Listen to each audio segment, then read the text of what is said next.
Serious face. Hi, welcome to Comic Talk. I'm Joshua. Should I just say Drew now? I'm not a shit. Yeah, okay. Okay. I don't know if there's any more I things. Okay. Maybe a whole lot of eyes. That's all right. Is it? Yeah, we'll just move on. Sorry. Oh, well. This is our weekly comic poll list review for August 10th.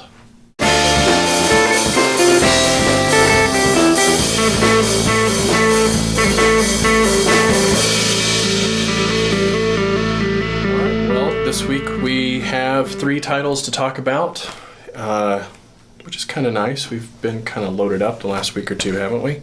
Oh, we sure have, Josh. Yeah. So out of these 3 titles that we have 2 Marvel and 1 Image. We have The Vision number 10, Daredevil number 10, and back from a long hiatus, or at least what felt like one, Ringside number 6 from Image. So let's start by talking about The Vision. This is King, Belair, and Walta. Vision and his family are quarantined inside their home, and Vision feels that there has been an injustice, and he struggles with this philosophically. Yeah, so this is the immediate falling out of the death of Vin, right? What did you think of it? I always get paranoid when I get close to the end of stories, because we got 2 more left of this. Mm-hmm. It pains me to say it, but that's where we're at. Mm-hmm. Because the closer you get to the end, things a lot of the times just get rushed and kind of thrown together, or they get drawn out in like awkward ways, and it's just the conclusions are awkward. But this, I think, has managed to keep it fresh up to this point. Mm-hmm. Like, I felt like this was just straight on par with everything else that we've read from this. I did too. I like this a lot. I like the kind of thematic element of this one where they're, being confined seemingly willingly, right? And then during this confinement, we have them all discussing and taking in what's happened and sort of deciding what to do. Yeah, right? And the portrayal of them getting stressed out and stuff is fantastic. Yeah, it's really good. And their coping mechanisms with, just everything going on, and it's all really creative. Yeah, it's a really subdued issue. Very little is happening here in terms of there's no real action, there's no real set piece, or even much... Well, the end, that's kind of... Sure. I suppose so. There's really not even a lot of... There's no big reveal or turn or anything happening here. It's a lot like what we've seen Tom King do on a lot of the other stuff that we've liked that he's done, where we just get an issue of the characters kind of dealing with the fallout of what's been happening, which is so rare to see in a comic.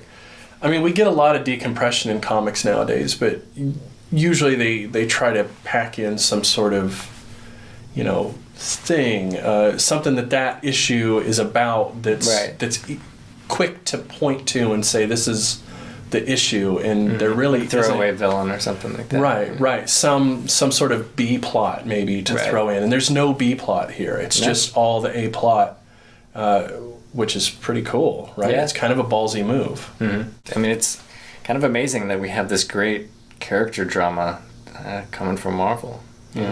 Yeah, definitely. And it's still got all the stuff that's been making this great, and I would almost say that this is jam-packed with all of the elements that have made this series great so far, with the philosophy and a lot of direct references to other pieces of literature and other works. And other parts of the story, even, clever ways of bringing them back into the fold and showing their significance again in a new situation. And we're also playing all of the family against one another, not in a protagonist-antagonist role, but playing them against each other as in dialogue-wise and discussion. We're getting each piece as an ensemble cast. Right. Artistically, it still is pretty much the same. It looks exactly the way it needs to look, I think, which, I don't know, I guess it's probably neither here or there for me. The art has never quite been the selling point, but it's one of those pieces where the art is just serving the story, I feel like, more than anything. Yeah, and I think if it was any different, it might detract from something. So maybe that's really the best thing that they can do, is just have something that's completely 100% appropriate for it. Right. And it accomplishes that. Yeah, so. It does. It's really great. What did you think about, I don't know, maybe you could say the cameos for the characters? How did you feel that tied in at the end with, we have Iron Man and Nova and... I mean, it was just kind of setting the scene for the big climax that we're going to be dealing with for presumably the next two. So it's fine, I guess. Yeah, it was... Well, to me, I thought it was interesting because that little last section has a decidedly different feel. It feels like the Marvel Universe all of a sudden. So we have... That's true. We have this very subdued, inward-looking series that we've been reading, and then we get these little slices that connect it to the larger, like, event-driven Marvel Universe. And we get to see kind of how this sci-fi character study fits inside that universe. And I think that's hard to do well, and he manages it, I feel like, here. It does do a good job of showing contrast, for sure.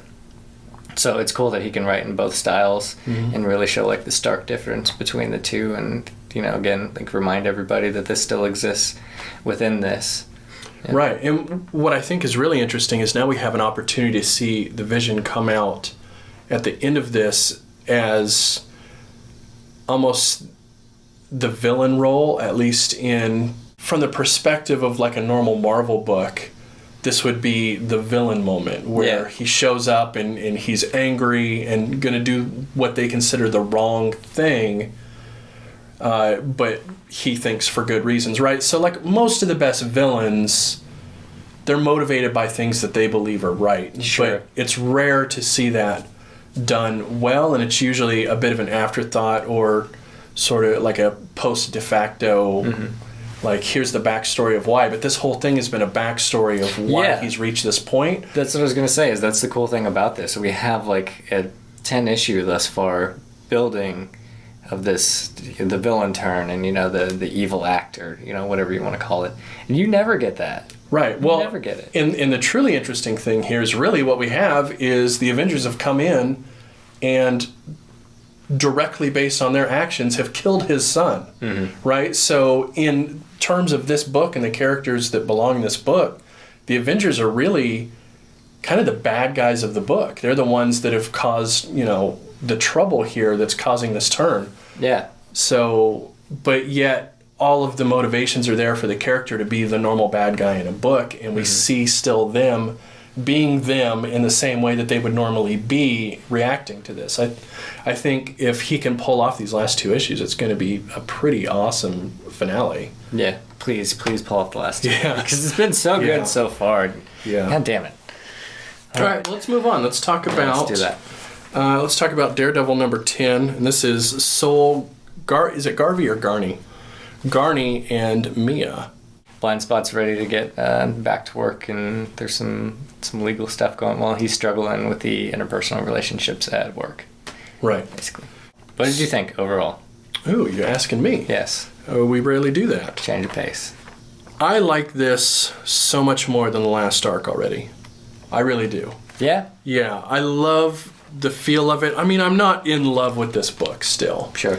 But I feel like this is a huge improvement. I feel the dialogue is stronger here. And now that we've spent some time with the situation and Blind Spot and Daredevil, and we're starting to see how they react to each other, I feel like a lot of the banter is a lot more earned now, and just sits better for me. Okay. This is another issue where we didn't have really any action at all. We did have what we were talking about, kind of the B plot, where at the beginning he's chasing down the guy. To find four other bad guys. There are three other bad guys. Right. And it was pretty cliche, but I thought it was written pretty well. See, so Wade's Daredevil, which we both like, is not by any means like the darkest Daredevil out there. It has its moments, but at its core, it's still very driven by like hope and all this stuff, like everything that Rebirth is supposed to be about, basically. Mm-hmm. I feel like this maybe takes that a little bit too far. To me, it felt a little bit too standard cape-ish. Sure. Yeah. Just because some things like came a little bit too easy. Mm-hmm. I felt like, especially like in the front of the book, I was like, this is goofy. Yeah, that's true. I can totally see that perspective here. It does really ride the line pretty hard. But there's this one recurring theme that he does throughout most of this that I really enjoyed with the inner monologue. That was kind of part humor. It was supposed to be a little bit sardonic with Sure. where he would say, "Oh, you snuck up on me," and then you'd have the inner monologue. He didn't. Mm-hmm. Or I didn't see you there. I did. Right, on and on. And I really liked that. I would love to see more of that because I feel like it really encapsulates what it would be like to be Matt Murdock. Mm-hmm. Right? Because he's constantly, even more than I think any other superhero, I think he's probably has to act the most. Yeah. You know what I mean?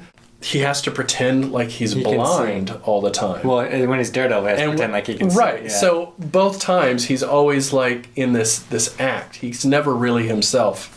Sure. And the only time Never thought about that. Yeah, the only time you actually get Daredevil is his inner monologue. Mm-hmm. So when they start focusing on inner monologue with Daredevil, I usually enjoy it because you get the third perspective. There's three characters really. There's Matt Murdock, there's Daredevil, and then there's the actual guy behind it that the id or the It does seem like his blindness is a very recurring theme in this, which, I mean, saying it like that makes it seem a little bit like cliche, whatever. But it's, I mean, if you're writing this character, that's going to be a big part of his fucking life, right? And so I don't think you could really incorporate that too much. I agree. I like that. There's constantly things that come up that are involved with the fact that he's blind, like the painting. Painting, he can't see it. What am I looking at here? There's a thing here, I don't know what it is, right? Or when Blind Spot's jumping around in the elevator shaft, and he's like, I can still hear you. Yeah, I know what you're doing, motherfucker. And I really like that. And I think he's doing a lot better job of giving me a Daredevil that feels rounded, especially with all the inner monologue we're getting here. I liked it quite a bit. If it gets a little bit darker, I'll be back on board, which this is the first issue in the new arc. So, I mean, I guess it's apt to portray everything like, well, everything's going normal right now, and then, like, the thing happens. Yeah, everything gets worse. And this story arc is called Dark Art. So, I think it's going up. I think it's an upward trajectory. We'll see if it continues, but it's definitely better than the first arc, I think, already. Yeah, I think there are issues within the last arc that I liked a little bit better than this one, but fair enough. As a whole, I think it's setting off, and if it gets a little bit darker, I'll be on. I feel like it's coming together. Like he's starting to understand what he wants to write Matt doing as a DA. Like at first it felt like the DA thing was just kind of thrown in there, but now he's like stuck on Night Court. Yeah, he's actually having problems with it. Right, cool. Right, which is awesome, I think. Instead of him just being like a super lawyer, now he's like, this doesn't work as well for him, which I kind of like. Artistically, I thought it looked really cool, by the way. It's always looked great. Yeah, a lot of really great stuff. Not the best stuff at Marvel, but it's definitely like up in the top rung of at least Marvel art. And for Daredevil, I think it's good Daredevil stuff. It's right in the vein of that kind of Frank Miller-y look, kind of sketchy and kind of 1 and 2 note color schemes. I like that. I think it works well. Yeah, ranking wise, I'd put it maybe right under Doctor Strange. Which Doctor Strange has a lot of shit going on, so it's a pretty good compliment. Yeah, definitely. Let's move on to the last one. Let's talk about Ringside number 6. This is Keating, Barber, Go, and Mar. Man, it's really been like so long since we read the last one that it took me a bit to remember what the hell was going on. Yeah, what's what and who's who. Right. Yeah. There's a lot of pieces, moving that I maybe in retrospect understand, maybe. But right off the bat, I want to say that the art finally got better. It did. There's still some places where it's pretty damn bad. This page in particular. Yeah, but at least, okay, so on this page, like, before, everything was just this, pretty random blobby kind of looking thing. And at least now, when they get, like, a closer shot of somebody, like, there's actually more detail. Expression, and you can kind of get an idea what their thought is based on the expression. I agree there. Yeah. So if he's going to cheap out on, like, the distance, but then pay attention to the close-up, that's better. Yeah. With as long as they had, though, I really thought coming in, I was like, it's been quite a while. He's had longer. Let's see how it looks. It doesn't look that much better. Sure. Which was kind of a bummer. But it still serves. Great. Yeah, and it still serves the purpose of telling the story. I don't feel like it's getting in the way like it did the first issue or two, where the art was so bad that we were kind of mixed on it, if you remember. But it has improved enough now. You can tell all the characters apart. You can understand what their motivation is. And that's good enough, I guess. Mm-hmm. Because I think the storytelling is still top-notch. Yeah, I think once I kind of remembered what was happening, I started to enjoy it quite a bit. The first maybe like third of this book, it was like, I don't remember, and thus I can't care about like all the shit that's happening. But then... Yeah, as things kind of like progress and then they reference things in the past, it's like, okay, so that was what happened earlier in the issue. And I remember thinking this about that. Right. Yeah. The points of the plot that I had that problem with were that wheel was greased for me just by the quality of the dialogue. I feel like the characterization in here is still really, really strong and definitely still the high point. He does a good job of juggling the different plots, the A, B, and C plots. Now there's a lot of shit going on. There's 3, maybe 4 different plot lines running through this now. And they don't tie together, it seems like, hardly at all, other than the fact that some of these people know each other. Right. And they like met for 15 minutes like in the first or second issue. But when I was losing the thread of the plot, the dialogue kept me barreling through and enjoying it all the way through. Yeah, the dialogue has always been super strong. I mean, this is one of those books that we don't get the square boxes or the rectangle boxes. They're not in There's here. none. Yeah, then usually that kind of bothers me. Like, there's a lot of Bendis that I can't read because I just feel like I'm missing out on shit. And it's not the case with this, and has never been. Yeah, it's all third-person narrative. There's no first-person at all in any form. No. It's not narrate, and it's not even third-person narrative. It's just third person. Sure. There is no narrative. There's no narrator. There's no inner dialogue. Nothing. But the characters, again, are just so strong, and it's kind of like a really subdued version of The Fix to me. I could see that. Like, I get the same feel if you took the humor out and tried to play it straight, you get this book, where the characters aren't what you expect. The thing you think is going to happen doesn't happen. It's kind of a criminal underworld book with great dialogue, but it's just all the humor stripped out, and it's more like an indie film rather than like a Guy Ritchie film. Sure. Do you think that this would be better in trade? Yeah. Yeah, me too. Yeah, this would be great in trade, actually. Yeah. I think the only thing about reading it in trade is maybe having a month to sit on the art and then come back to it and look at it fresh again and come back and look at it fresh has made it easier to digest the kind of blobby bad. I mean, just on bad art. The art's not very good. I'm not sure if I picked this up and knew that it was just one thing and read through it, that I wouldn't give it the chance that I give it, knowing that I only had to get through the 20. You know what I mean? Yeah. Well, we're on issue, what is it, 6 now? 6, yeah. Yeah. So, I guess knowing that the first trade, which is presumably like 1 through 4, 1 through 5, having read that, I think if I picked up like volume 2 after reading that, then I would definitely like read it all the way through. But if I saw it on the shelf, like volume 1, and I'd never read it, and I looked at it, I'd probably be like, no, I can't do this. Yeah, that's too much of that. But it's worth it. It's worth the read, I think. Mm-hmm. And Also, can we talk about the new music producer guy? I really liked that character a lot. Yeah. It's another one where you expect it to go one way. Did you get this feeling from it where he's like, well, here's what we got to do then if you want me to do that?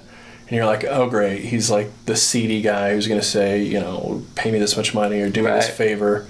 And then it doesn't go that way. It just goes the straight, like, nice guy that actually gives a shit. I need motivation. Right. Tell me more about him and I'll do my best, right? And I think that kind of, to me, that little scene summed up how I felt about most of this series and the writing, is that it's very strong characterizations, and he doesn't just do a twist just to surprise you, right? If he just stays true to the character, and sometimes that just takes the character in a straight line.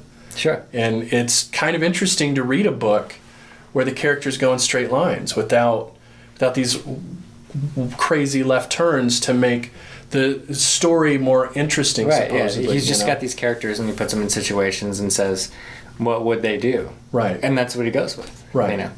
But I'm not sure how long this music producer guy is going to be around. I did really like him, so I hope that he's a recurring character. But I don't know how long he'll be necessary within this plot line. Sure. Yeah, you probably show up one more time. But I think the important thing there, though, is just kind of how it represents the book. He just shows up. He's not who you expect, but he's actually, if you were to think about it, who you would probably actually expect. You know what I mean? Like, if a guy's actually doing that job, he probably likes it, to get paid what he's getting paid, making music. He probably likes the job. It's probably a fun job, right? But most books would take him and make him hate it, or, and they don't do that here, right? Which I think says a lot.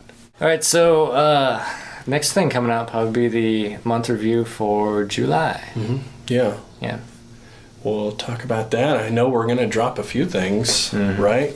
Yeah. So any guesses on what that is out there? We'll also talk, I think, probably a little bit about the future coming up, because we're getting into August and September. We're getting some more DC titles that are showing up. There's the new Marvel thing that's happening, right? They got the Marvel Now, so... Again. Yeah. It's nower. It's even nower than before. It's so now. It's Marveler. Yeah. Marveler nower. So between those two, I think we have some things to talk about on, adding and dropping. So stay tuned for that.